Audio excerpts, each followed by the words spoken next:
দেখেনি। আচ্ছা ঠিক আছে ঠিক আছে, কত টাকা নিয়েছো ঝটপট দাও তো। আরে বৌদি এত ব্যস্ত হচ্ছে কেন?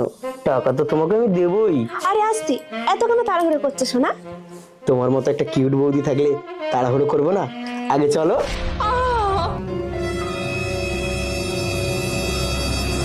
এই শোনো, এবার থেকে আর তোমাকে লুকিয়ে চুরিয়ে আসতে হবে না, তোমার যখন ইচ্ছা তখন তুমি এসো। আচ্ছা ঠিক আছে বৌদি। বৌমা, কে এটা? যখন তখন তোমার ঘরে আসার পারমিশন দিচ্ছ? মা, ওটা পরপুরুষ, ওর সঙ্গে আমি নতুন সম্পর্ক করেছি। আপনার ছেলে কিন্তু এসব কিছু জানে না। কি বললে তুমি? চরিত্রহীন মেয়ে কোথাকার, এত নোংরা তুমি! আরে মা, আপনি এত রাখছেন কেন? আমি তো আপনার জন্যই এইসব করছি। ইয়ার কি হচ্ছে আমার সাথে? আমার জন্য এইসব করছো কেন? কি করেছি আমি? কি করেননি আপনি মা? আপনি যে হারে আমার কাছে যে ঘন্টায় ঘন্টায় 500 টাকা করে চাইছেন, তার যোগান দিতে হলে তো আমাকেও ঘন্টায় ঘন্টায় খেপ মারতে হবে মা।